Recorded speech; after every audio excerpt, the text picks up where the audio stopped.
Oh, what's going on, everybody? Welcome to episode 685 of FloWrestling Radio Live. I'm your host, Christian Piles, joined today by the dynamic duo of Ben Funky Askren, James Dean Rader. We are here, and we've got a world final happening right now. Emily Shilson up 2-0. Let's go. If you decided to sleep last night, strangely, you may not know that Kennedy Blades is in the World Finals.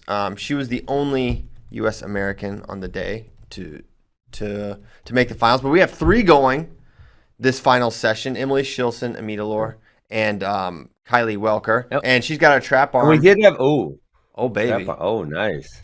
Oh, this might be over. Shilson, pinnacle parterre offense. Yep. That's 8. 2 more will do it. I thought that should be 10-0. They might not have counted one of them. Maybe not. Doesn't matter. Junior world champion Emily Shilson. How about it? So that's a good way to start the show. Did she not get scored on the whole tournament? She won her. Yes, she did. She was down 4-0 in that one match, and then she came back. But other than that, that was the only match I saw where she was really challenged. Look at her. Nice. You Smile, also Emily. Failed to mention. She doesn't know how. You failed to mention today. We had two others in the semis. They both lost in the semis, which means they'll be wrestling for bronze tomorrow. We had Karina Blades and I hope I say her name right, Jaslyn Gallegos. Yes. So they're both in bronze tomorrow. Yes. So that's great. So Karina actually, she had a crazy match to make it to the semi. She was down 10-1, and then had to dress her dump to make up the fall, which we have a clip of if we want to run it. Yeah. Well, this Kohl's commercial rules. I don't know. It's back to school time. All right, fine. We'll show the dresser dump. They're down 10-1. Nice. That was pretty sick.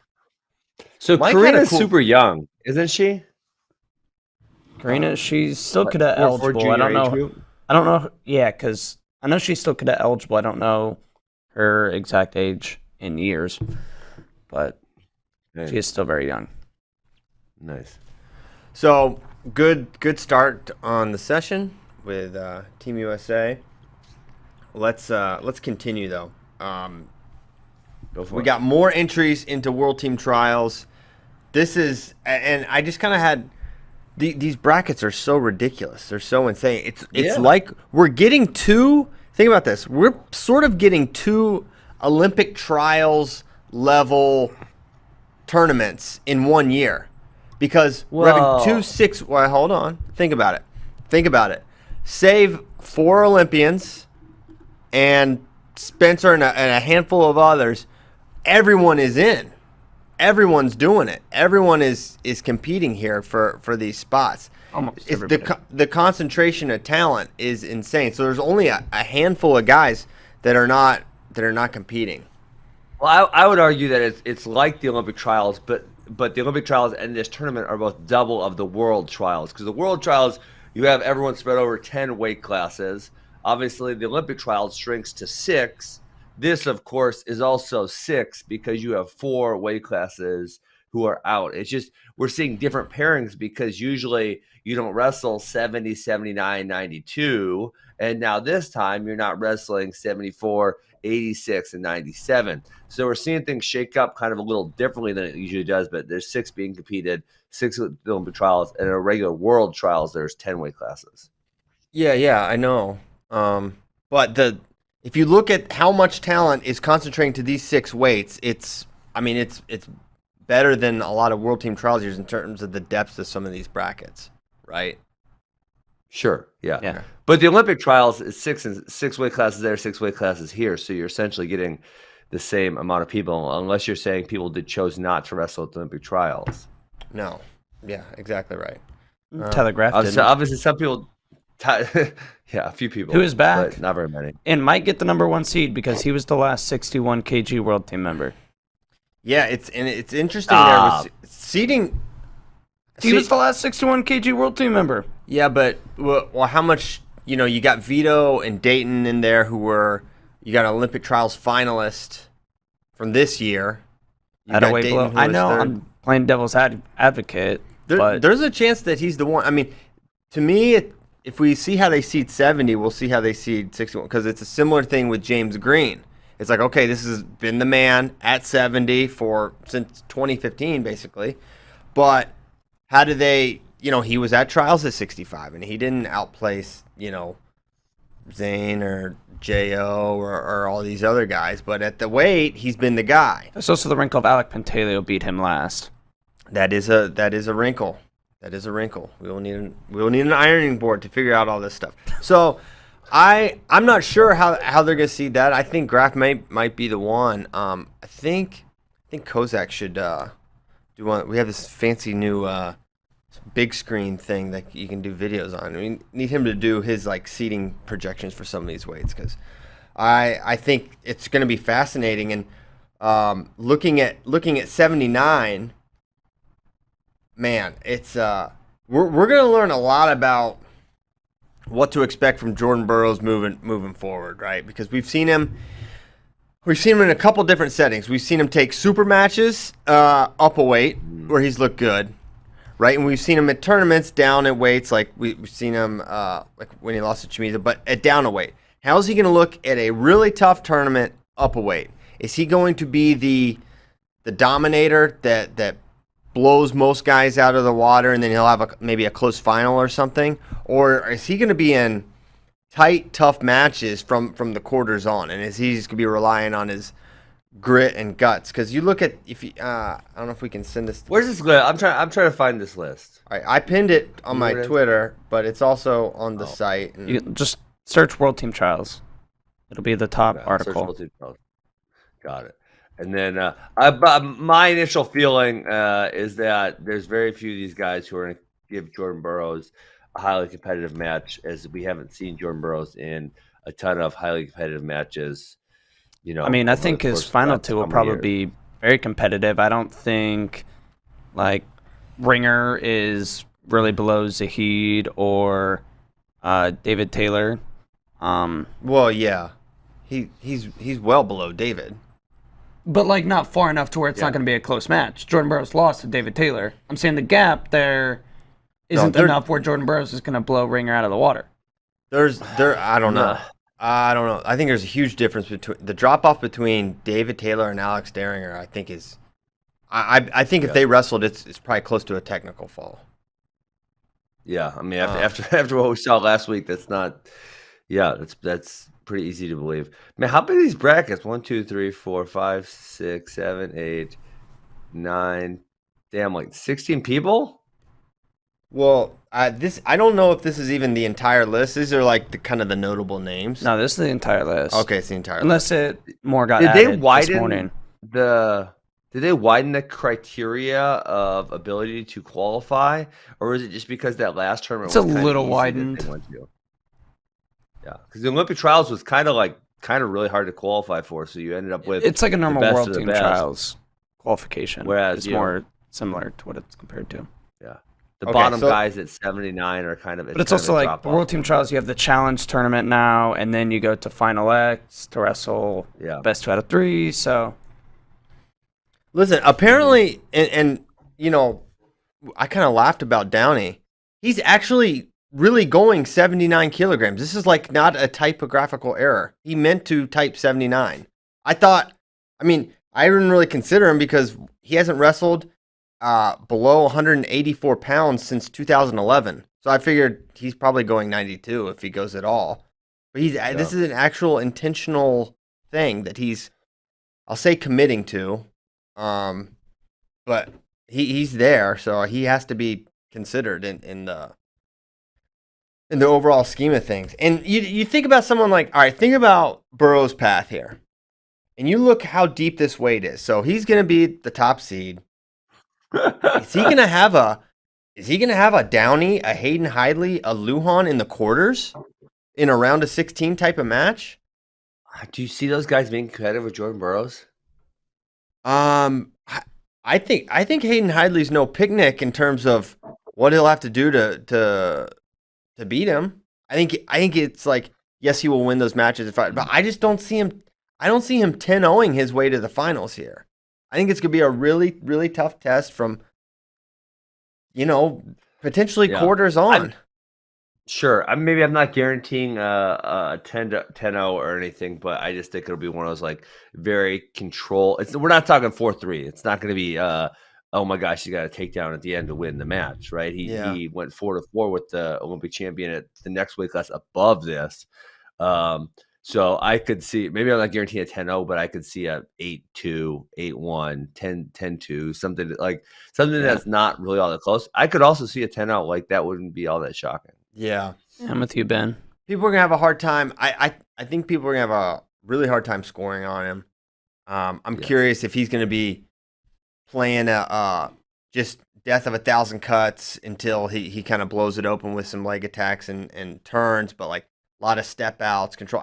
I think he's almost always the story to watch and the person to watch, but I don't know why maybe it's just me, but him dropping in a bracket this tough is really fascinating to me. And I think it's going to be a really different sort of challenge. We haven't seen him have to go through a domestic bracket like this really ever. And even in the 2017 Open, what was his path? I think he had Kevin LaValle in the semi, and he just tried to hurt him for like 6 minutes. But other than that, let me see if I can find that bracket. Okay. So he's going to have probably, I don't know, who's the 4-5? I'm very confused how they're going to see this, because obviously like Evan Wick finished really high at the trials. So maybe it's like him and Nolf are the 4-5. I don't think they're going to see Starocki that high. Man, I love Evan Wick and I love Jason Nolf, but I have a hard time seeing them beating Jordan Burroughs. Yeah, so let's look at this bracket. JD pulled up Jordan's path. He had someone called Jeremy Anderson, then Mike Moreno. Was he a roofer? Definitely a roofer. Definite possible roofer, tradesman. Dan Valamont, Kevin LaValle, then Dake. So obviously his finals opponent will be not as tough as Kyle Dake, but that path, Moreno, Valamont, LaValle, it's going to be way tougher. It's going to be tougher than that. There's no way that. That's fair. So I think it's going to be. And what we're here. Pull that up again one more time. I think was that one of the years like a lot of the really good guys went up to 79 or 70 because they knew Dake Burroughs or 74. Is that what happened that year? What happened that year? No, where was everybody? Well, I'm saying that's what I'm saying. So or was it one of those years where he didn't really have to wrestle in the Open? I mean, there's been a few years where the Open's been super down because they had a lot of other qualification criterias. Yeah, let me look at this. Okay. Senior men's freestyle 74. So who did Dake have in the? I mean, and the other thing about it, he beat Moreno 4-0 and Valamont 6-0. So it's not like he was even Burroughs did. So Dake beat Daringer in the semis 3-0. So I'm not sure who. Yeah, Chris Perry was in this bracket. Holy match. cow! Yeah, I do too. So, I mean, this bracket is going to be deeper and tougher. If all these guys make it, and yeah, how do you seed an Evan Wick who was third, or Jason Nolf, Imar? It's going to be a real challenge, and I think you're going to get some wonky seeds because it's based on there's not as much of a common sense element that's allowable, right? Where you're essentially mixing these two brackets like this, and you're figuring out how do you shuffle a deck, because for some people, maybe if they're too small, who'd be good? Maybe Deeringer would be a good example of a guy who's kind of smaller for, right? He wrestled his college career at 65, kind of small for 86, so he's coming down. Maybe 79 is the right weight for him. Whereas like Downey or someone else larger, like 174 might be hard, and 186 might have been a more ideal weight class. And then on the opposite, on some ends, like for some of these guys, 74 is probably the perfect weight class, and they're kind of small for 79 kg. So it's like you don't know how that's going to factor in also, because we always talk about how weight matters with James Green. James Green ain't the same guy at 65 as he is at 70. He's probably a world medalist at 70 again. And 65, it's not in the cards for him. other than Downey, I feel like everyone here is really well suited for 79. Like it's a good weight for them. I don't think there's anyone with a big pull, and I don't think there's anyone that's going to be tremendously undersized. I mean, maybe. Hayden. How do you think Hayden will do? What about Hayden? I think Hayden will be fine. I obviously won't pick him to win, but I love that this guy can hand fight with these guys. He's really big and strong. I don't think he's going to be small for this weight at all. Just from a size perspective, he's wrestled only 57 at college. Nolf obviously only wrestled 57 in college. Joey Lavallee was only 57 in college. So those guys, would probably be your smaller guys. Whereas all of these other guys wrestled either 65 or 74, or maybe in a couple other cases larger than that. So I think those are the smallest ones, and I think your biggest 86 is went up to 92, right? So you have Nate Jackson, who wasn't always big but is large now. Miles Martin went up, Trent Hidley went up, Drew Foster went up.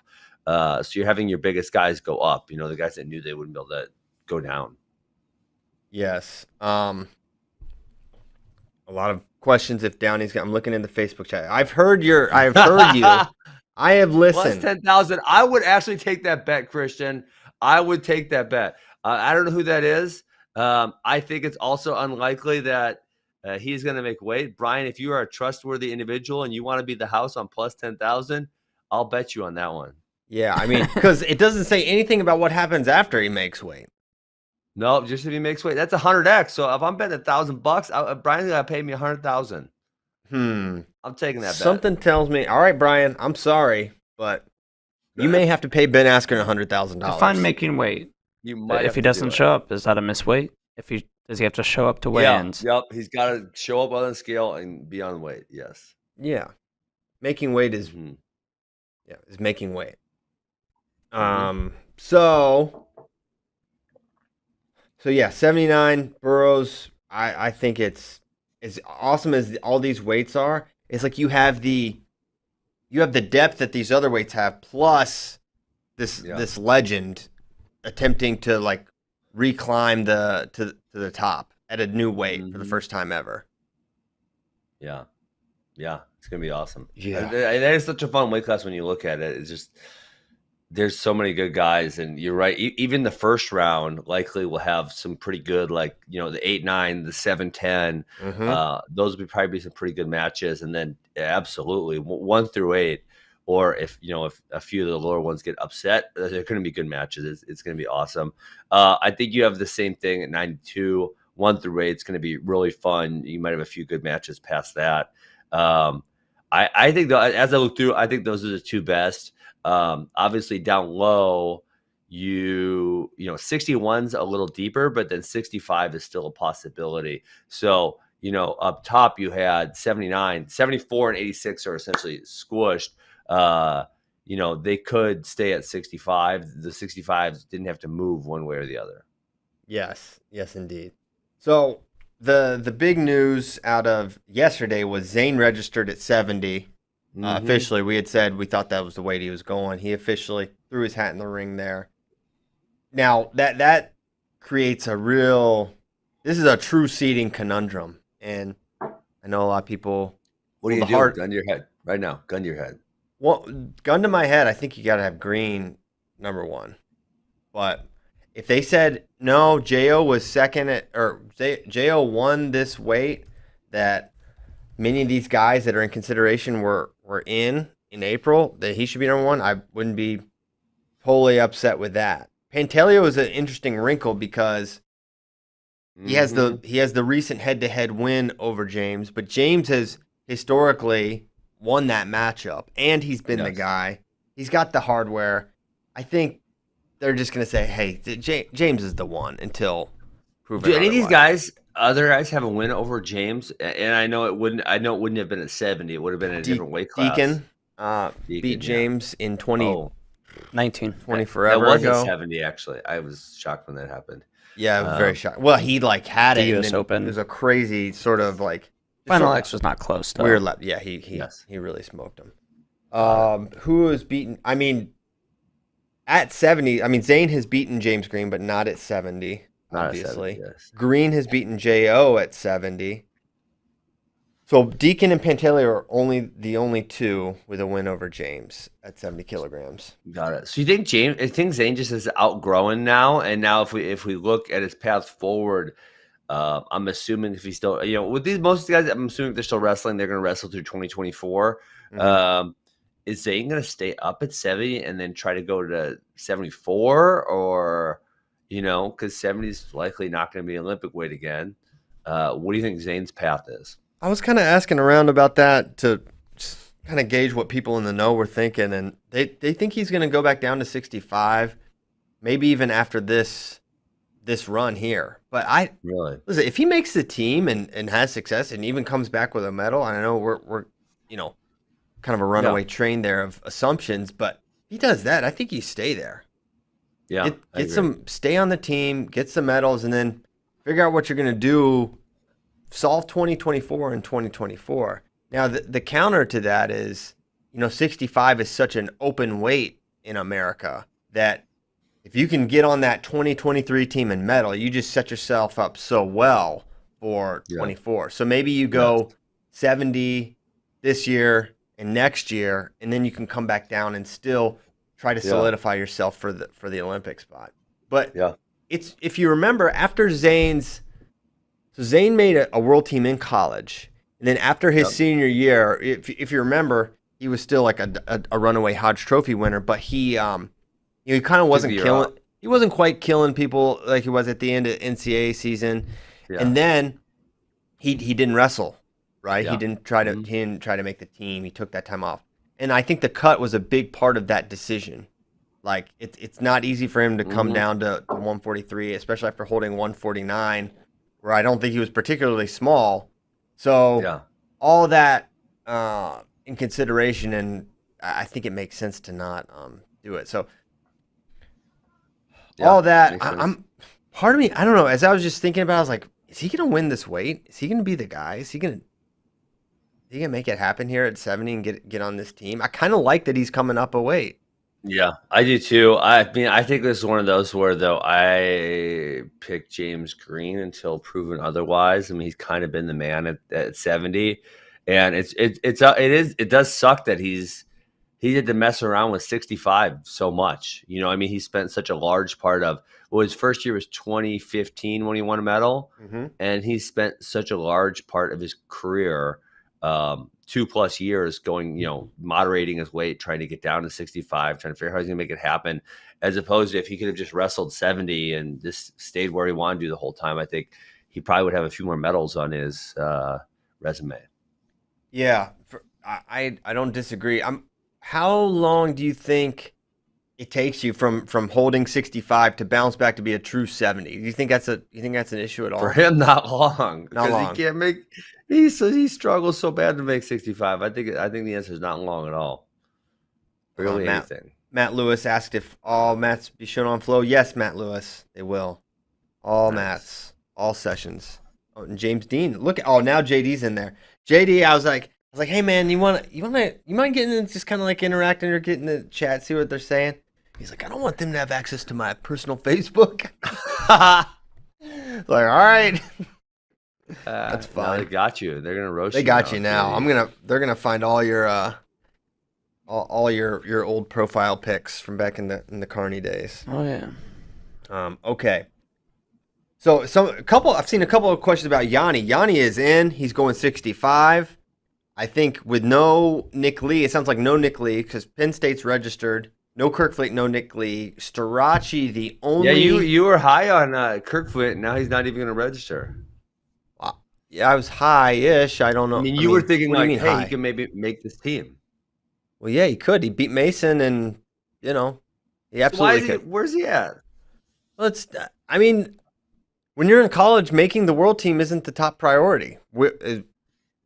Like it or not, okay. I mean, we see it. We see many programs don't send world team contenders to trials. We've seen it for a while. So I think it makes sense for Carter, I guess, but for Nick and Kirkfleet, I mean, for Kirkfleet, they're probably like, let's just get and keep this guy healthy and get him through the season. Penn State's going to try to win NCAAs this year, and they're looking at heavyweight. They're like, we could win heavyweight. We need to keep this guy healthy.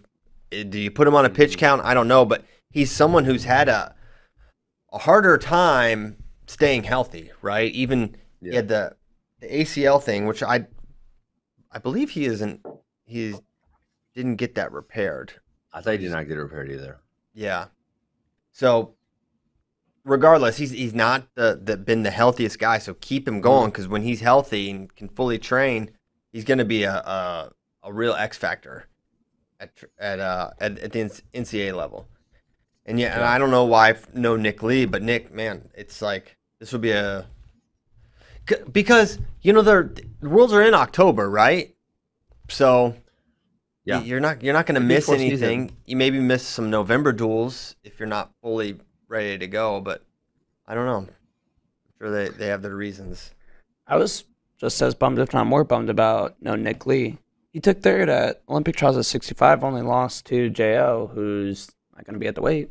Yeah, he beat Yanni. He beat Zane. Mm-hmm. He looked good. The Nick Lee Yanni rematch is one I really want to see, because it was just a totally like a shootout kind of match, but Nick was just a man on fire.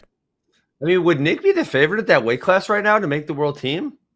He beat Yanni. I didn't see that coming, but he did beat him. Well, Joey can't be discounted that quickly. He made the finals. They both had the same loss to Jordan Oliver. Yeah. And I think Joey probably kept it a little closer. He definitely has more of a resume, like a larger senior freestyle resume. Joey does. He definitely does. Yeah. I think the win over Yanni's big. Joey's a tough matchup for Nick, because he's so positionally like Yanni will get in there and like really mix it up, a lot of exchanges, and Nick could come out on top of a lot of those. But Joey really does a great job of keeping the match where he wants to keep the match, by and large. Yeah. So yeah, I mean, to me, 65 looks like Yanni versus Joey, and with no Nick Lee in the mix there. I mean, Ashnall at 65, Ironman, Lugo. Now I'm kind of talking myself into those guys certainly going to have their say. They're going to have their say, but to me, Yanni and Joey is how that weight looks to me. Yeah, I agree.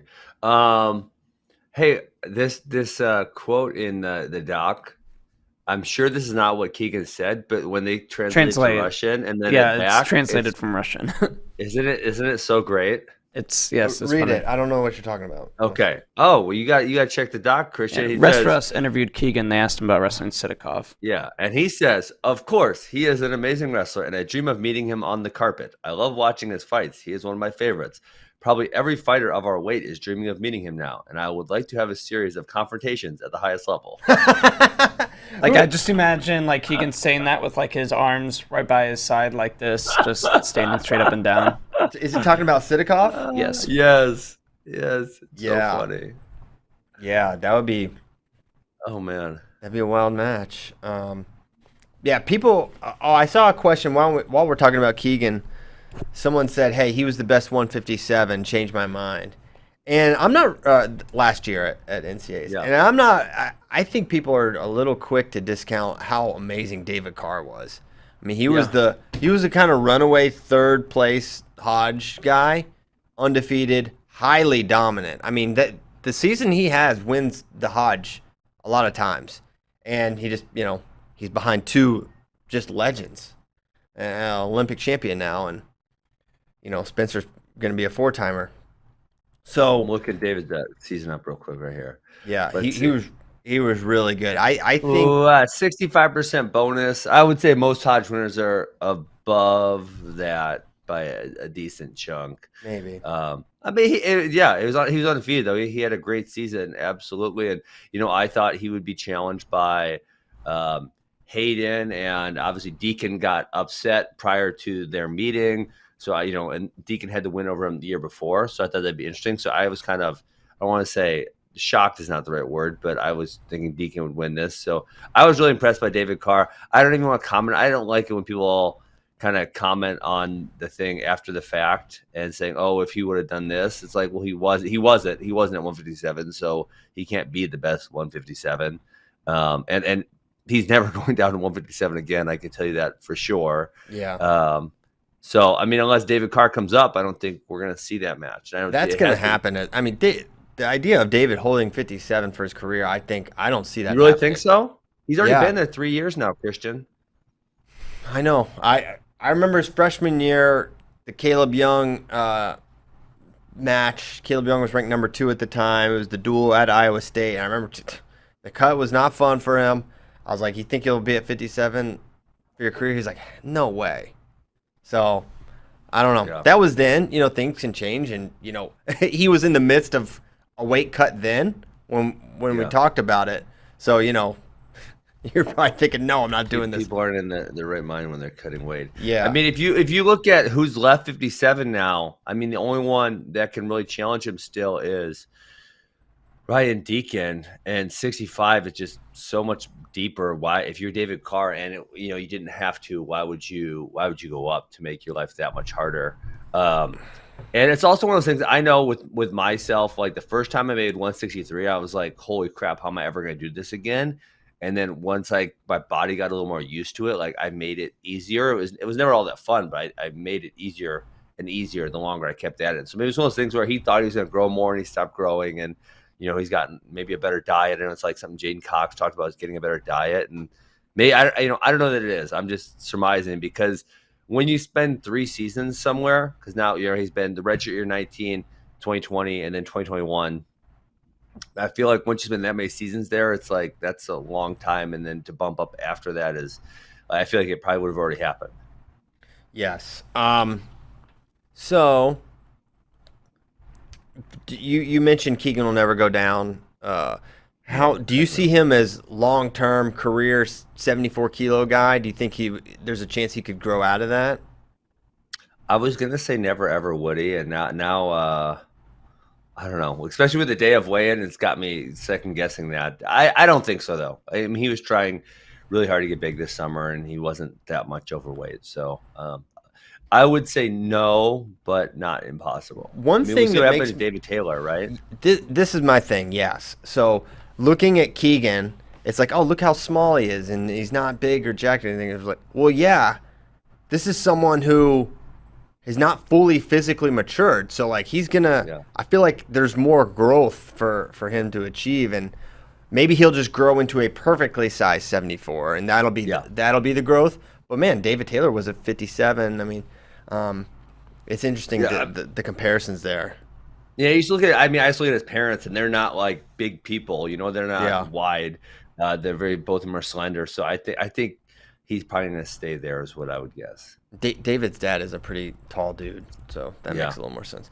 Okay, so Keegan's going to be a interesting guy to follow over the next couple of years. Wonder if he would.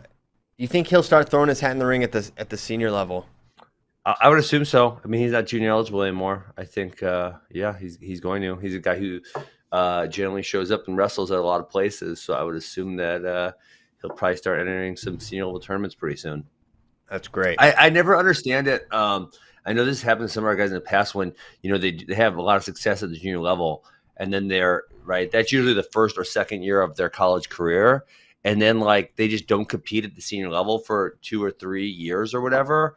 I just never understand that. I guess maybe it's because I enjoyed competing so much, but it was like, hey, the college season's over. There's tournaments. I can't wrestle juniors anymore. I guess I'm going to go wrestle seniors. That's just what I'm going to do. And so when people don't, I never really understand fully. I mean, obviously I know there's injuries and things, but some guys, it seems like they just take the time off. Yeah. Well, a lot of that is with the in my opinion, the guidance from the college coaches who have their own interests in mind, which are NCAA related. And that's, that's their right. And, they're kind of looking out for their best interest too. So I think that's why you see a lot of these guys. But I think anymore, they'll make their recommendations, but so many of these guys have the international aspirations. You're not going to be able to say, hey, don't enter these anymore. It's going to have to be more than anything the athlete's choice not to want to enter than the coach is shutting it down, which I think. Yes. So when you see, when I look at Nick Lee and Kirkley not wrestling. I think that's not just a coach's recommendation, but they're Who that might be. Kale runs a tight ship up there. That'd be the one guy who I'd say, well, that guy runs a tight ship in State College. But yeah, I mean, definitely not disputing that, but yeah, I don't know.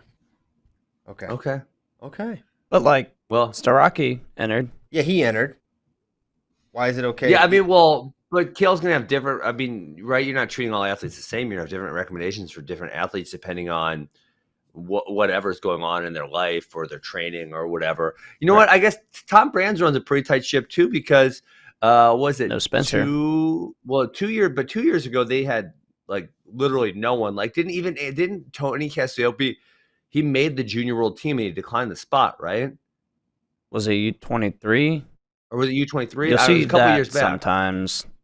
Normally juniors, because juniors is earlier, like now. The U23s is in November. Do you remember the one year where Iowa had nobody wrestle in the offseason? Yes. I can't remember which year it was. It was prior to the 2020 season. So it would have been the 2019 summer going into the 2020 season where they had the team that could definitely that would have won it had they actually held the NCAA championships. Yes. I remember that. But then we saw, I think after that, they had a pretty good showing. They sent a lot of guys to the U23s that summer because remember fall, I guess. DeSanto, that's where he wrestled Kolioko. I think Ironman was there. I think Big Tone wrestled. Yes. So Joe Caprino says Big Tone won the Junior Open and didn't show up at the trials. That was what it was. Yes. Yeah. Yes. Okay. Yeah. Hey, so and Kevin Slater in the Facebook chat just asked also about Spencer Lee. Do we got any inside information on whether he's going to register? And if he doesn't, so now he's come on, dog. You think he can go out to 61 trials? No way. No. Okay. All right. Fine. JD got a better shot at entering that. Spencer is not going to that. I mean, he didn't even enter Olympic trials. Yeah. But the Olympic trials, he was coming fresh off an injury. And now we are, 5 months after that? So, he would, I don't know how long it takes an ACL to heal when you're not going to fix it. I'm not sure I don't know, but it's got to be feeling a little better by now, right? He's not a 61 either. He's well, of course not, but 57 is not being competed. Well, yeah, I know. But you would pick him over most of these guys, wouldn't you, Christian? Yeah, I'd pick him to win. But if he's healthy. Oh, okay. Yeah, he ain't here, so I don't think. I don't even know if we'll see him after this NCAA's. Will he try to make the 22 team? I don't know. He's never tried to make a senior world team. No, the only thing the Open. He went to the last chance or what was it? It wasn't called a last U.S. chance. Open. It was the US Senior Open. Nationals. Yeah, Senior Nationals in Fort Worth. The Senior Nationals. Sorry, yes. And that's been the extent of it, and a lot injuries has played a large role in keeping him out. So yes, would you take this? There was a Facebook question, or a question for friends from Twitter, predicting the 2024 Olympic team. If you had to pick right now, would you take Spencer to make 2024? Man, I would love to see what the odds on that are because there's obviously not a prohibitive favorite. Man, I mean, Spencer's really good, but the hard part about it is, I mean, we're talking about it. He doesn't show up all that often. And he has to be healthy. Yeah, he's 20. What is he, probably 22 now? Maybe 23, and he's not showed up to try to make one senior world team yet.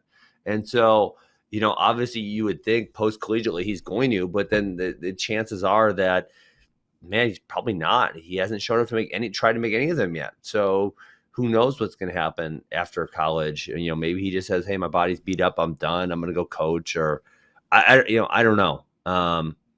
Yeah, and it'd be interesting to see how long some of these other guys stick around too. I'm assuming almost all of the guys at 57. I think they're going to be around through 2024. It's going to be a really, really deep weight class.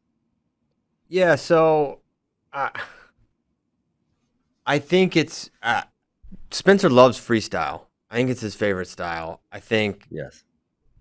he plans on wrestling a really long. He's been pretty open about that he wants to wrestle, have a long senior level career. So I think we'll definitely see him. If we see him in 22, I hope we do. And I know he's going to try to make the 24 team. And I know with that, the 23 team is definitely in focus. Like, that's the team to make so you can medal and then sit out for the trials in 24. So okay. I think he's a perfectly sized 57. He's just got to be healthy. And some of that's luck and some of that is, I don't know what it is, Yeah.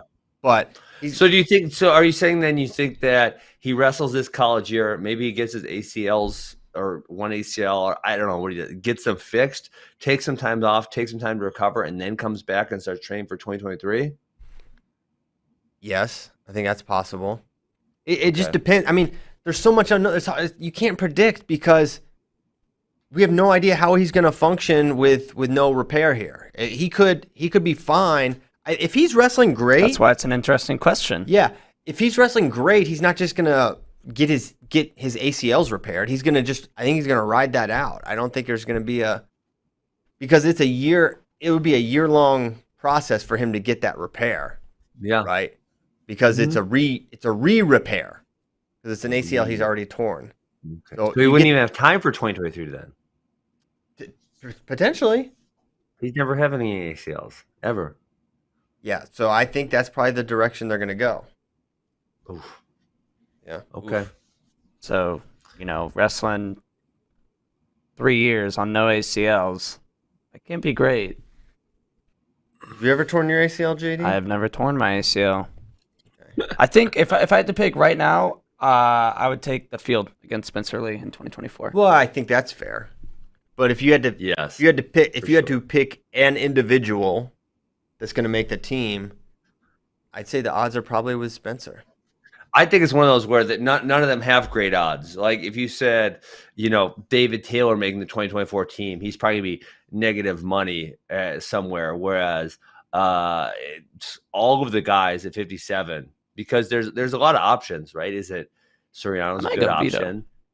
Vito's a good option. Dayton's a good option. Gilman's a good option. Spencer's a good. You have all these good options, which makes obviously each of them less likely. And if we have them all at their perfect health, I think Gilman and Spencer are probably the top two picks. But again, how often are you going to have Spencer at his top health, and Gilman's going to be getting a little older by that point? So, best ability is availability. Wow, Coach JD. One other thing. Let's say I never heard that saying before. You never heard that? You like that? No. Yeah, they always talk. Well, it's like a talking head show, kind of ESPN talking about basketball or football players. Best abilities, availability. Thinking about 57 long term, who can hold that weight long term? Can Dayton make it for perpetuity? Can he be a career 57 kilo guy? That's a worry for me. I know if he can do it, it's going to be day of for the rest of his career. That's not changing. That's going to be tough. Yeah. Is Soriano a true 57? Is he a better suited 61? That's a question I have. I think the answer is yes, Christian, but I think the other part of that is that 57 is the Olympic weight and 61 isn't. And, like we talked about, Gilman figured out a way to make 57 better, right? He talked about listening to the interview, and that's kind of these guys, they're problem solvers, and they get in there and they think, I'm going to freaking make this weight class. How do I do this best? Because I'm not making, none of those dudes are making the Olympic team at 65. They're just not big people. So if they're going to make an Olympic team, which is the ultimate goal of all of them, it's going to be 57. Yes. I mean, that's obvious, but the question of how long-term they can hold the weight effectively is another question, right? Like Jordan could, and then he couldn't hold 74 effectively. Joan Burrows. Okay. Yeah. Not Jordan Conway. What? Define effective. What? Well, like, so James Green making 65 is not effective. That would be probably that is safe to say. Yeah, that's probably a far better example. With 57, that's my thing with Dayton. If he can hold it long term, he's going to be in there. It's going to be a short list of guys. Is Soriano? The thing that interesting is with Dayton, you have all this senior level data. He enters everything. You've seen him compete all these different times, but Soriano has entered such a small number of things, and Spencer's entered such a small number of things. Yes. Prognosticating that out is not that. I agree. All right, question from Aaron Sweezy. Ben, if you could wrestle any NCAA champion from after your career in college, who would you like to scrap with? Oh my goodness. Dream match. Are you talking about for fun wrestle or like in a match? Yeah, I mean, Is it different? Cause like I just like rest. I don't know about you guys, and I actually think sometimes maybe I might be in the minority on this. Like I like wrestling. I like the activity of wrestling. Yes. I'm really old, and sometimes it's not as fun anymore because it hurts. But like, hey, last week I got to roll around with Vincenzo Joseph. Now we didn't brawl. Well, we didn't go as hard as we could, right? But we got in there, we mixed it up. It was a lot of fun. So when I think of like, okay, guys that I can wrestle with, like, what is the most fun one? Like, is the guys that like say David Taylor, like you're gonna get, and I have rolled around with him a little bit, but you're getting a ton of scrambles. He does some really, really unique things that you're not gonna feel anywhere else. Like that's what I would be looking for because I want to see, like, I want to steal from them. I want to think like, well, how are they doing this one thing or how are they doing that thing? It's like I wrestled Jason Nolf. I purposely put myself in a position where I knew he was going to hit the Winn-Dixie because I wanted to feel how's he going to hit it, So that's like, we're talking about fun. That's what I want. If we're talking about a match, that's probably different. all right, I get the fun. Now give me the match. So I get to be in my NCAA shape again. Yeah, you're there. Boom, snap it. Ed Ruth. I was gonna say Ed. Yeah, Ed Ruth, because that would be fun. Which I have rolled around with him, and that was a lot of fun also. I was going to say, I think of these 174 champions, he is probably the toughest matchup on paper for you, if I had to guess. Yeah, for sure. I would love to see it. I'd like to see you against Zahid, too. That would be fun also, yeah. I mean, he's I know you rolled so with that him would be bit. like, I did work out with him one time in Las Vegas. But see, that's one where it's like, that one's not as fun for me. So, like, we're talking about rolling around. Those Penn State guys, they like to scramble. They got some tricky stuff. Like, Zahid is, for me, if I'm going to beat him in a match, it's going to be like, I got to be freaking disciplined, right? Because he's going to try to get space. He's going to shoot from space. I need to be really disciplined in my stance, making contact with them, keeping my hands on them, those type of things. Mm-hmm. So it's not going to be as, like, fun. Like, we're not going to, roll around and feel some unique feels and that type of thing. It's going to be really disciplined. Staying in a great stance, making contact, keeping hands on, that type of thing. Got it. Okay. Yeah. Well, for the record, I don't want to wrestle any of these people. I was trying to set those up. Okay. Hey, so wait, one thing I was thinking about, 72 women's. Mm-hmm. I think it's going to be, I think the world team member is going to be either Kennedy or Kylie, who are both wrestling at juniors right now. So their turnaround to go back to the trials is really fast. By the time they get home from UFA, it's going to be less than 3 weeks. But I think one of them, and obviously Kennedy has won the match previously. I think they turn around and make a senior world team this year. What do you guys think? Man, I don't just think that. I think Kennedy's winning a senior world title this year. Yes. I think so. I think she is. Wow. There is. I don't care if it's junior level. I don't care. I've seen what she can do in the senior level one. She wrestled Tamira in the finals, and she did not. She had a respectable result there, right? She was not as good as Tamira. Tamira is the Olympic champion in runaway fashion. Runaway fashion, yes. So, but Kennedy's right there, and we're talking about a pound for pound on the women's freestyle scene in Tamira. Now we're going to go to 72. She is just, she is going to be a superstar. Superstar. She's going to enter that class. I believe for USA Wrestling. I think she's that good. I think she's got that kind of ability. And how much better she's going to get. She's just making these teams and she's in it and she's into it and she's got it all. She has got it all. She has the complete package. I think her mindset is really super impressive too. And Kylie's going to be amazing as well. It's going to be, as we watch the changing of the guard, it's going to happen at some point for women's freestyle where this next generation is going to come up. It's going to be a fascinating story to see how the 72-76 materializes in the future. And can these girls ever catch up to Adeline, or is Adeline going to hold on to the spot until she retires and then they're going to get it? It's tough to say. And it's tough to see how big is Kennedy going to get from this point. She's junior eligible. How old is she? Because I'm looking at her track profile right now, and it appears she was in middle school in 2018. So that would mean, yeah, she's definitely in middle school in 2018. So that means she's a junior in high school, going to be a senior in high school. Is that what she is? Let's look here. Yes. I believe so. Jeez Louise. I mean, Kylie Walker just made the Olympic trials finals up at 76. She's going to be a senior in high school this year, Kennedy. Yes. Kennedy. Wow. It's insane. Yeah. So I just said she's going to be a world champion. That's my prediction. It's really my prediction. She might not even make the team. I don't know. But I just... Yeah, well, it'd be interesting to see how long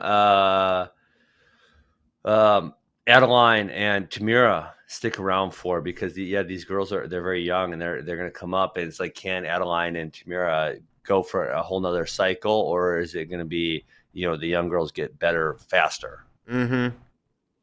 Tamira's 28, so I wonder, she certainly has another quad in her through 24, if she wants it, and you have to figure she would. Adeline's 30, going to be 31 in January. Mm-hmm. So, yeah, I am very excited about Kennedy. I think she's going to win a world title tomorrow. We have her the Kennedy bomb, the Blades bomb clip. Blades bomb. If we want to watch it. She got a 5 this morning. Yeah. Look, this isn't the first 5 seconds of the match. We just saw the first whistle being blown. Body lock. Oh, my back arch gosh. 5. That is just ridiculous. And she's so aggressive. Her leg attacks are reliable. She's competent enough, parterre. And she's got this in her. She's going to be an intimidating force at some point too, because you don't see a lot of people that really just take it to you from the word go, right? Yeah. In wrestling, and yeah. So I'm very high on Kennedy. I think it's not exactly some Quake take, but she's amazing. Agreed. Okay, so that's exciting, and we've got a lot of talent in the upper weights with Amita Lore. She's in the finals. She should be up here at some point here soon. Pretty quick, yeah. I think Kylie they're Welker. getting close. Okay. Where to next? We haven't even talked about Rocky Elam, freaking junior world champ, Tiger style. We should have stayed on radio for that, because that happened. It might have been 10 minutes after the show. You guys were too excited to get tacos yesterday. Man, it was great because it was 2-2. He had two 1-pointers and a push out in the shot clock. The other dude got a takedown, and he gritted out this freaking leg attack score. Clip. He was, watch this. He just battles for this. He pulls it in, he sucks it in. It's a good. I thought he was going to cut him back. Here. Right? Yeah, there's coming up, and then when the Iranian defended that and got his hips back, I was like, okay, there's right no here. way I felt good. I was like, he's got it, and then he lost it. Boom, and then he gets back down here, and now he's got a post. This is more than 15 seconds. Now he's got he's got a post and lift, and gets his hips out. Boom, gets his head out. That was this is gonna be like a 30-second finish. He really gritted that one out. And you guys know how tough it is being under there when someone's on top of you and battling. Brutal. And then, brutal. And then, hey, this is good. Go back. This is what we were talking about, folk style. Go back to that clip. Put that back on the screen. This is what we're talking about, folk style wise. Oh, sorry, man. Can we go all the way to 15 seconds? This dude just lays here and says, I guess I'm going to lose. No problem. Yes. What's he doing down here? Lucky they didn't give him the Gable treatment, or Elam's lucky. Let him get a chance. Working for turn. He's smart. He's not just sitting there. I know. He went down on the legs. Yeah, I was. This was great. I got jacked up for this. Yeah, I don't think the clip goes much longer because there's not much. But what he's doing now is what he does until the match ends. Yes. Yes, just lays there. Yep, just laid there. So yeah, I think it's a different mindset in the international things late in matches. It's just not. I don't want to painting broad strokes. It's not like that for every wrestler, every nation, every this, every that. But I think if the roles were reversed, Rocky Elam's trying something. He's reaching back. He's turning in. We're not just gonna cede 15 seconds. Hey, so we talked about the possibility of this happening. It happened. We now have 2 junior world champions and an NCAA champion who both have 4 years of eligibility left at 197. I'm just calling it. It's the best weight class for the next 4 years, Christian.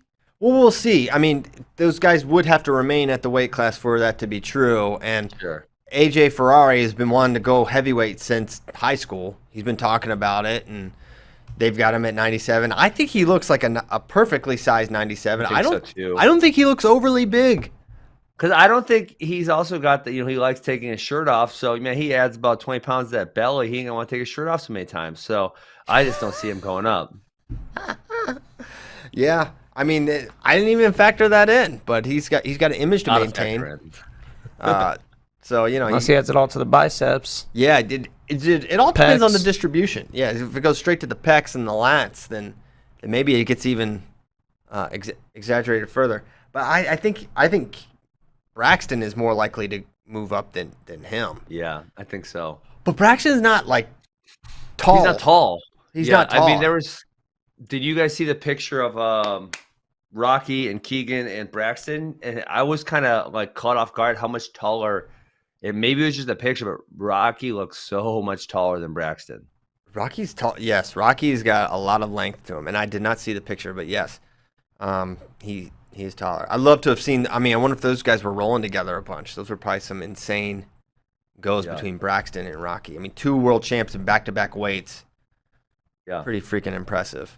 But yeah, I mean, and hats off to Coach Smith and the Tigers, man. What a performance. I mean, they were the story at Junior World Trials. Man, they got 3 on the team and looked great.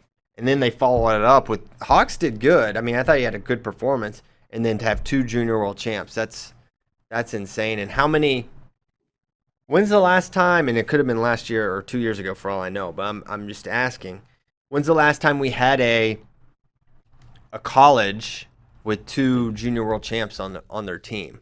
I don't know if it's happened. Because usually some of the times that we get Junior World Champions, they're not even in a college yet. Especially one as a high schooler, Mark Hall one as a high schooler, Gable one as a high schooler. So a lot of times we have these guys winning as high school kids. I would say, I don't have the list in front of me, but I'd say it's pretty darn rare. I think it's a small list. I think it's a really small list. Mm-hmm. And yeah, amazing job there. So very cool. And whoa, James Dean, what's this you're putting in the Facebook chat here? Yeah, I got a confirmation yesterday. What? Yes, Japan is going to Oslo, but no Olympians. What? Yes. For all weights? All weights. Or all 10. All 10. And all genders? They will send a rep at all 10 weights. Men and women? I'm not 100% on the women, but in the men, yes. I think in the women as well. Well, I only really care about the women. Well, that would mean we would probably. If they're going to take all their Olympic champions out, we're probably going to win, aren't we? Women, yes. It will certainly help. Did they give an explanation on this topic? No, not that I saw. Jeez, Where did you see this? Their federation site. Okay. That as far as sources go, that's a good one. Yes. That is a good one. Of note, their 57-kilo guy will be decent. Abe, he's the guy that beat Vito in the World Finals, Junior World Finals. They definitely have depth. Will Higuchi throw his hat in the ring? No Higuchi. Why not? I don't know. How do you know all these things, video? You speak Japanese or something? This dude. All right, listen. All right, if we haven't figured it out yet, he is a foreign agent. Okay. How do I find this Japanese Federation site? I'll send you I'll send you the link. Okay. Well, any questions about Russians or Japanese wrestling? Go to JD because he's infiltrated. He's actually works for them, and he keeps us up to speed with what's going on. But yeah, man, our ladies we can win worlds, especially if they're not sending the big guns. And honestly, I think we'll make it a lot more interesting with the upper weight firepower we would be adding anyways to kind of balance out their lightweight supremacy. Well, I think it was gonna be interesting as is. And I'm not. The one thing you gotta know about Japan is they have the depth too. They're amazing. Yeah, their ones are great, but that's not all they have. They have more. So Usaki, who is like the biggest favorite in almost any style this year, didn't wrestle 2019 Worlds because she lost the wrestle off. Dang. Yeah, so that's a little context for you. So don't think that okay. Oh, we got our man Richie Perez in the Facebook chat. He's also in this room right now. He says, "What can we expect in a Rutherford Pantaleo rematch?" So if you remember, they wrestled at Penn State, and well, they wrestled in folk style, and Zayn pinned him every time. But then they wrestled in freestyle, and it was really, really close. And I said it wouldn't be close, and Ben said I think it's gonna be competitive, and Ben was right. Oh yeah, it's like he knows the sport or something. Highly annoying, but and now at 70, I think it's competitive again. I think you can't say it's not competitive. This is definitely Pantaleo's best weight. I'm gonna say it's style too, by a long ways. Best weight, best style, and I'll say, but I'm also gonna say, I think if Zayn had his choice. It's like, Zayn, you pick which one's the Olympic weight, and it will be moving forward. I think he'd probably say 70. I think that'd probably be the weight that makes the most sense for Zayn. Like that, huh? So this is probably his best weight as well. So, very. I was actually just thinking about this, Christian. Michigan, the University of Michigan, they're much better at freestyle than folk style. So you think of like a Logan Massa has had way more success in freestyle than folk style. I mean, Miles Amin got an Olympic medal and not an NCAA title. Stevan Micic never won an NCAA title, and he was the number one seed at the Olympics. So they're having a lot of success in freestyle. They're doing a really good job there. And, you're not seeing dominant multiple-time NCAA champions out of their guys yet. Yes. We might see that out of Mason Paris, but we'll see. Yeah, we'll see. He could be an NCAA champion this year, and yes, he could win a world title. Alec Pantaleo thinks he's winning a world title. And he is not biased. I actually kind of, I know people will think like, oh yeah, it's his teammate, blah blah blah. But it actually kind of, I put a lot of stock when someone puts it out there like that about their teammate. I think And on the one hand, who's going to be more biased? On the other hand, who has more information? Who is seeing the day in day out things that this guy's doing, right? So you can dismiss it all you want, but to me, it has weight. It has real weight, and I thought it was cool. Question from Brian Seymour. Before we get to that, okay. Japan is sending a decent rep at 72, which will be Kennedy's weight. Looks like it'll be Musaka. Whoa! We're already calling Kennedy to the rep at 72. It's been declared, Ben. There's no turning back. I wish there was something. I wish there was something we could do, but we just can't. Okay. She was their rep in 2019. She took bronze. She lost to the eventual champion from Russia, who won gold in 2012 at the Olympics and silver at the 2016 Olympics. Vorbieva. Yes. Okay. She lost 6-4 to her, and in 12? No, in 19. Oh, at in the 2019 Okay. Worlds. She also won U23s in 2019. All right. So, Brian Seymour, will the women have an asterisk like the Russian boycotted Olympics? I don't think so. One, Japan's going. They're going to be there. Russia was not there. There were no Russians. I think it's different. And one thing I've been thinking about is how... There were no Soviets that year. No Soviets. Much to the chagrin of J.D. Rader, who was not born.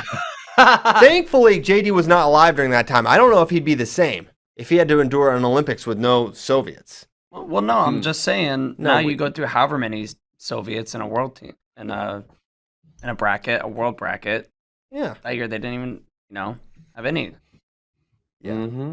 So it's not going to be like that. No asterisk here. And one thing I love and I'm so excited about is like how seriously and how where Team USA has the full weight of importance behind these trials, and they really want to send a world team, and no one is looking at this Worlds with some side eye because the Olympics were a month ago. That's awesome, and yes, it's exciting, and I hope the rest of the world takes that same cue because it's a huge deal. It's a big tournament. We were deprived of a 2020 anything in 2020, and we had the fake World Cup.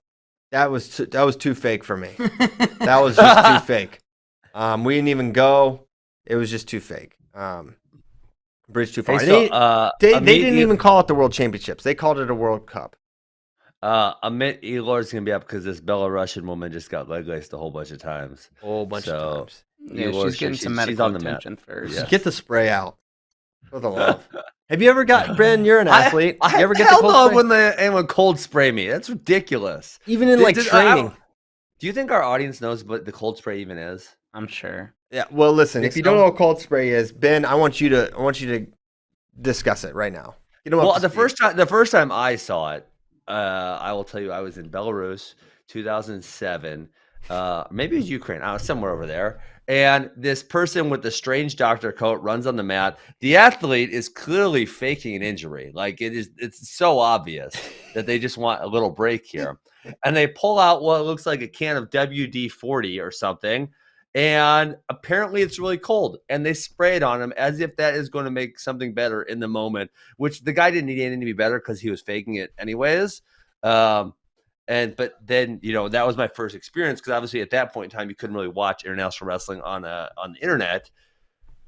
But yeah, you see it kind of frequently. I think it's ridiculous. I don't really know what it's supposed to do. Obviously, it's something they don't use in America. That's all I got to say about it. What do you want to add?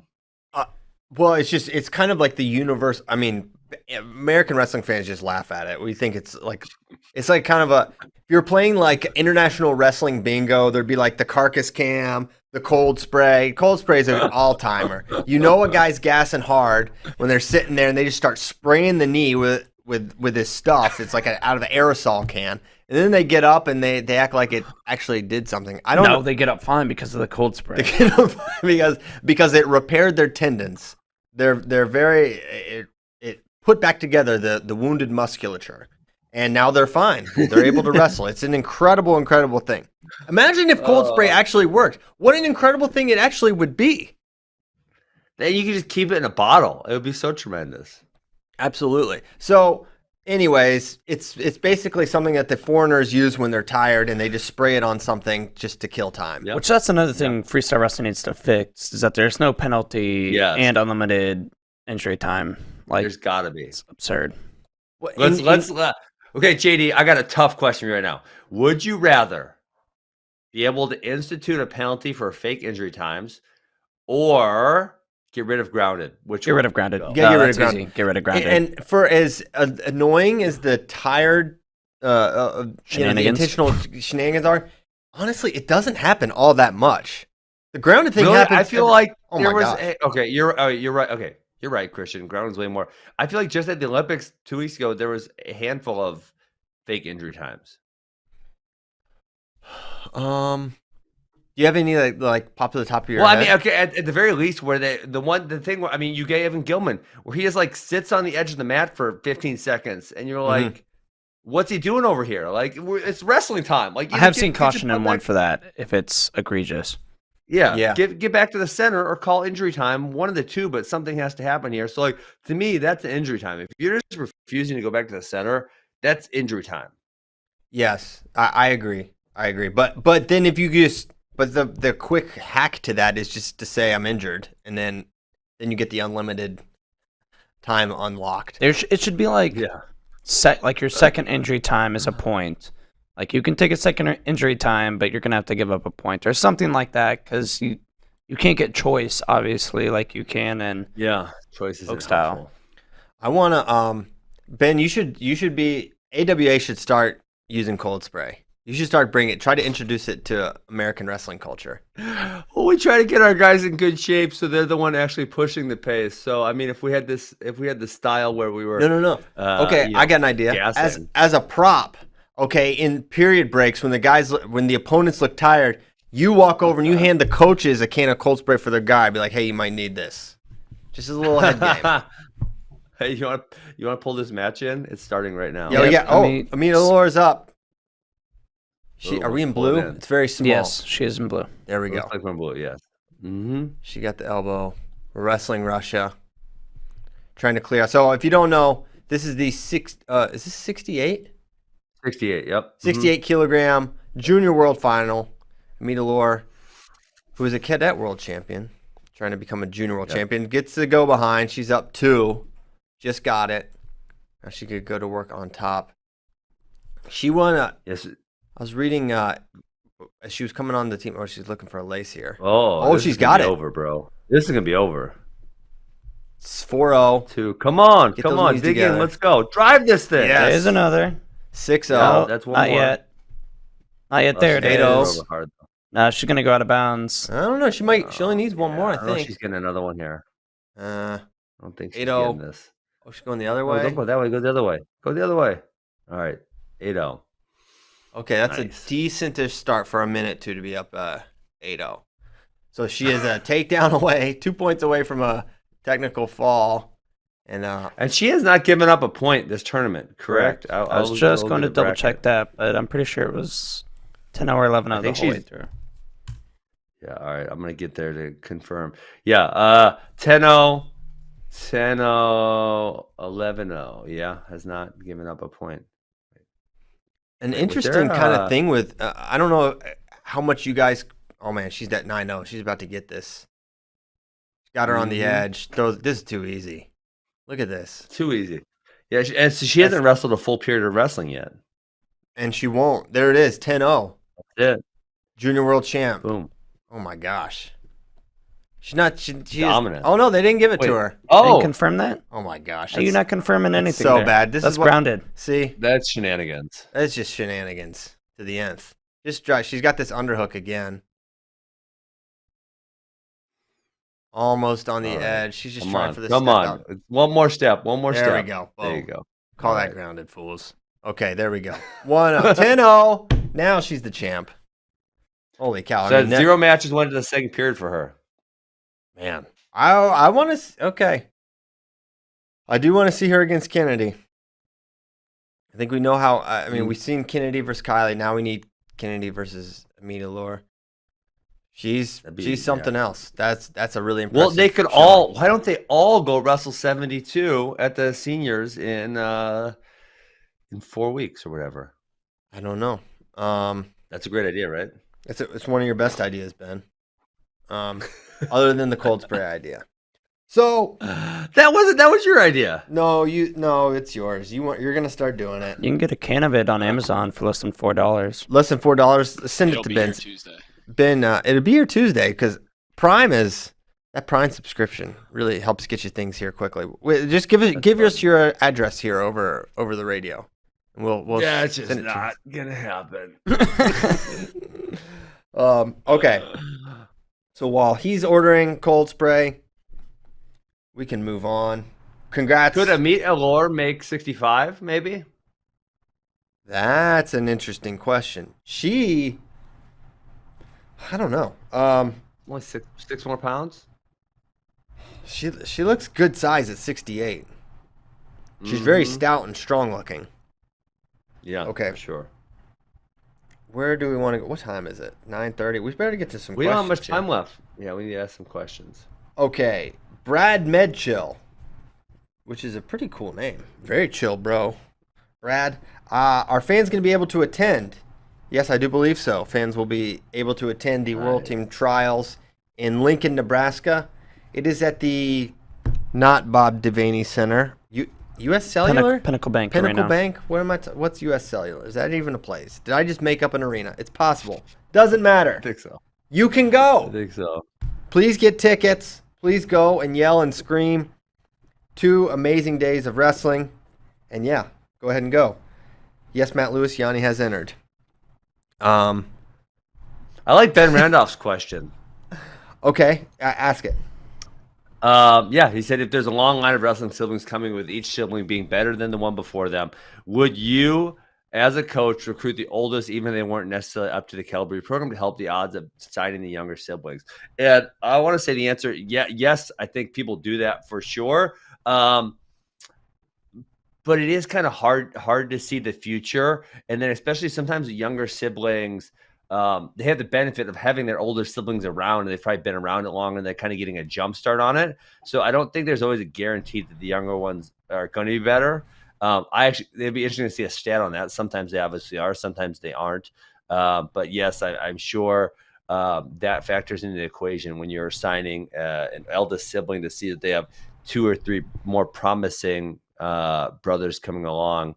Because I think the chances that a brother follows a brother to a college program is, I don't want to say 100%, but it's probably likely, right?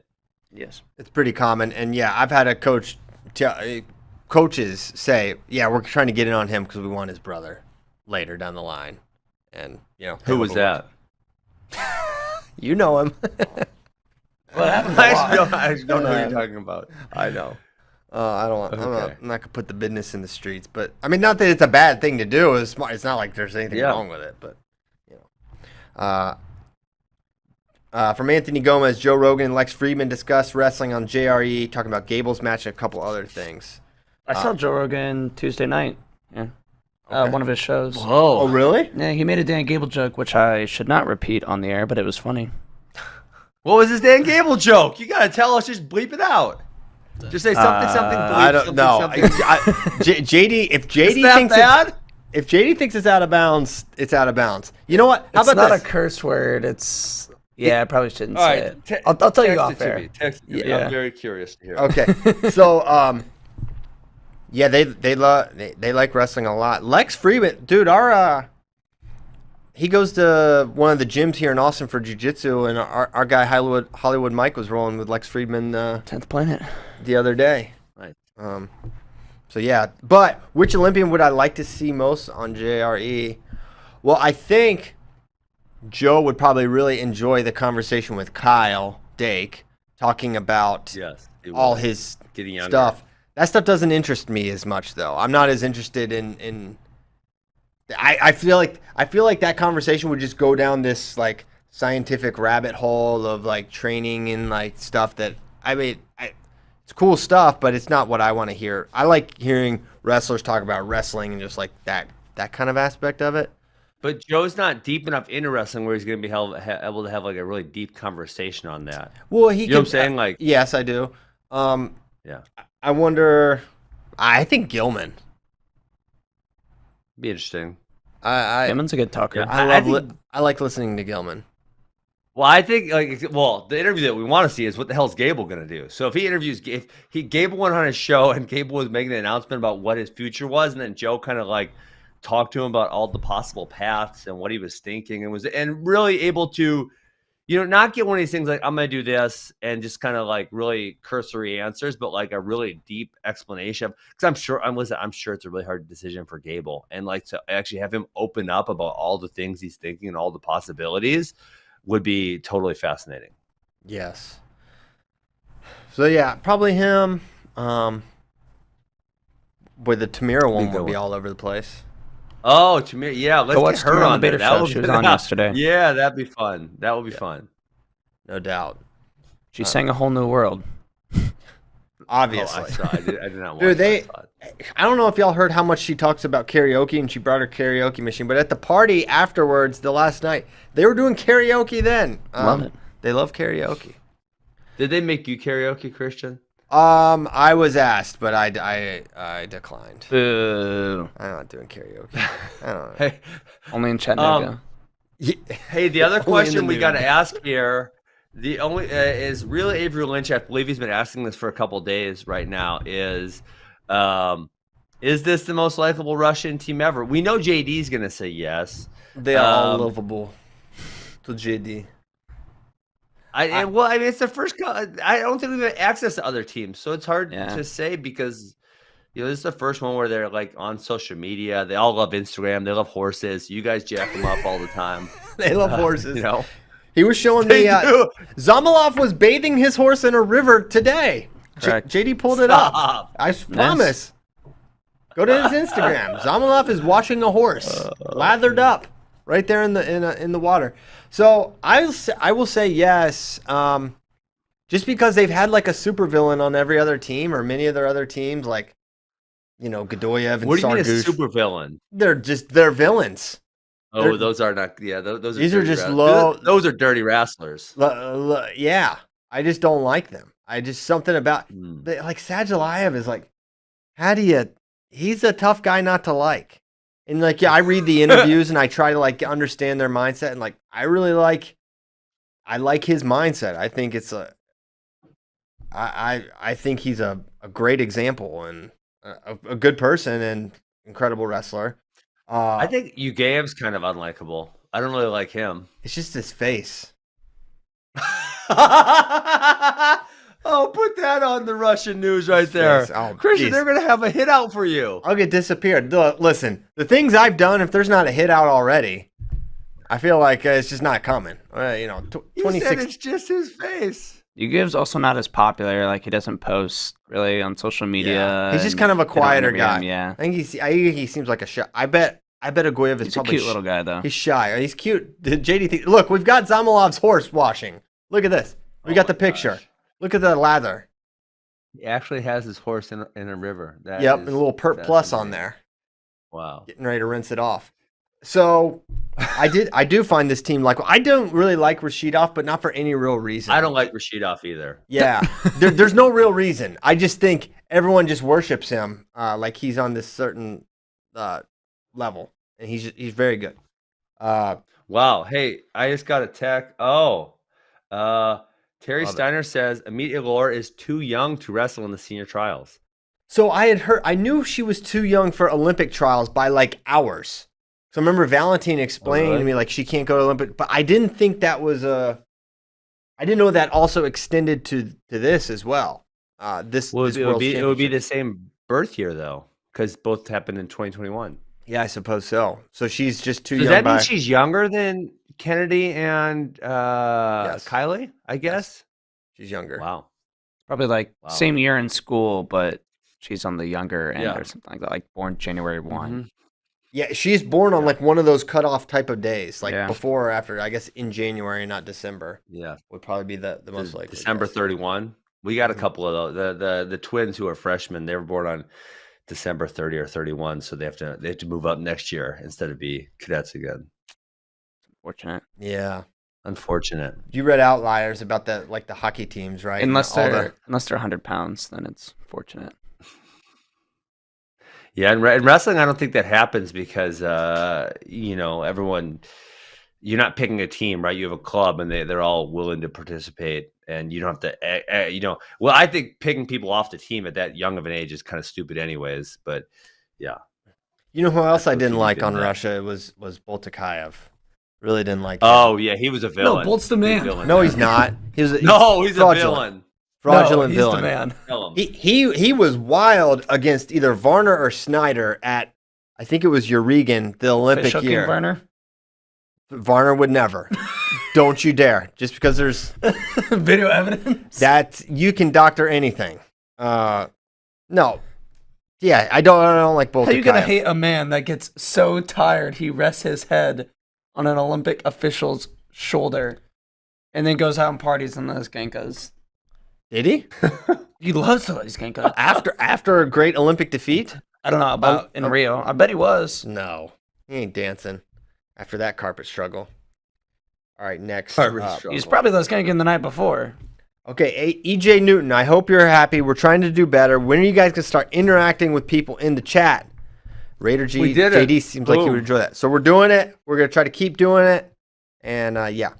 Joel McKenna, not to be confused with Joey McKenna. Could any of you see Amos wrestling at Heavy next year, especially if Gable leaves?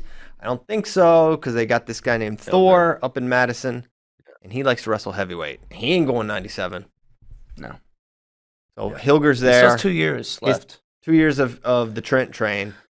I don't think so. Well, he has 2 years of eligibility, like assuming he takes his this year didn't use count towards eligibility year.